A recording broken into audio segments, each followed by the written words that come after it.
प्रधानमंत्री नरेंद्र मोदी ने देश में डिजिटल भुगतान की बढ़ती संस्कृति पर संतोष व्यक्त किया है। आज आकाशवाणी से मन की बात कार्यक्रम में उन्होंने कहा कि यूपीआई तेजी से देश की अर्थव्यवस्था का हिस्सा बन रहा है और लोग इसके माध्यम से दूर दराज के गांवों और छोटे शहरों में भी लेन देन कर रहे हैं। देश में प्रतिदिन हजारों करोड़ों रुपए का डिजिटल लेन देन हो रहा है। साथियों, पिछले कुछ सालों में भीम यूपीआई तेजी से हमारी इकोनॉमी और आदतों का हिस्सा बन गया है।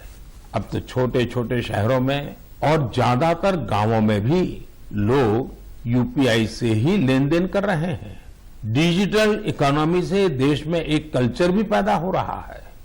गली नुक्कड़ की छोटी छोटी दुकानों में डिजिटल पेमेंट होने से उन्हें ज्यादा से ज्यादा ग्राहकों को सर्विस देना आसान हो गया है। उन्हें अब खुले पैसों की भी दिक्कत नहीं होती।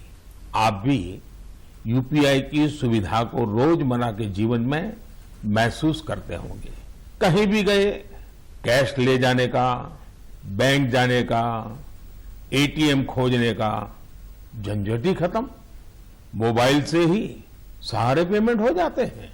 लेकिन क्या आपने कभी सोचा है कि आपके इन छोटे छोटे ऑनलाइन पेमेंट से देश में कितनी बड़ी डिजिटल इकोनॉमी तैयार हुई है?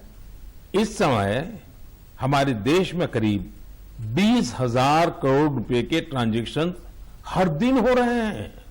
पिछले मार्च के महीने में तो यूपीआई ट्रांजैक्शन करीब 10 लाख करोड़ रुपए तक पहुंच गया।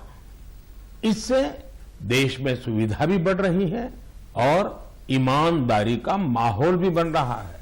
अब तो देश में फिनटेक से जुड़े कई नए स्टार्टअप भी आगे बढ़ रहे हैं। प्रधानमंत्री ने जल संरक्षण के महत्व की भी चर्चा की। उन्होंने कहा कि वेदों और पुराणों में पानी बचाने और तालाब बनाने को सामाजिक और आध्यात्मिक कर्तव्य बताया गया है। उन्होंने कहा कि आजादी के 75वें साल में आजादी के अमृत महोत्सव में देश जिन संकल्पों को लेकर आगे बढ़ रहा है उनमें जल संरक्षण एक है। अमृत महोत्सव के दौरान देश के हर जिले में 75 अमृत सरोवर बनाए जाएंगे। साथियों, इस समय आजादी के 75वें साल में आजादी के अमृत महोत्सव में देश जिन संकल्पों को लेकर आगे बढ़ रहा है उनमें जल संरक्षण भी एक है। अमृत महोत्सव के दौरान देश के हर जिले में 75 अमृत सरोवर बनाए जाएंगे। आप कल्पना कर सकते हैं कि कितना बड़ा अभियान है।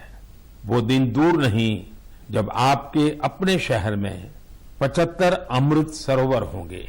मैं आप सभी से और खासकर युवाओं से चाहूंगा कि वो इस अभियान के बारे में जानें और इसकी जिम्मेदारी भी उठाएं। प्रधानमंत्री ने मन की बात में वैदिक गणित के संबंध में भी विस्तार से चर्चा की। साथ ही युवाओं से देश के विभिन्न म्यूजियमों के संबंध में प्रश्न भी पूछे। अभी मैं आपसे जो पूछने जा रहा हूं, आप उनके उत्तर नमो ऐप सोशल मीडिया पर #म्यूजियम क्विज के साथ शेयर कर सकते हैं और जरूर करें। मेरा आपसे आग्रह है कि आप इन सभी सवालों का जवाब जरूर दें।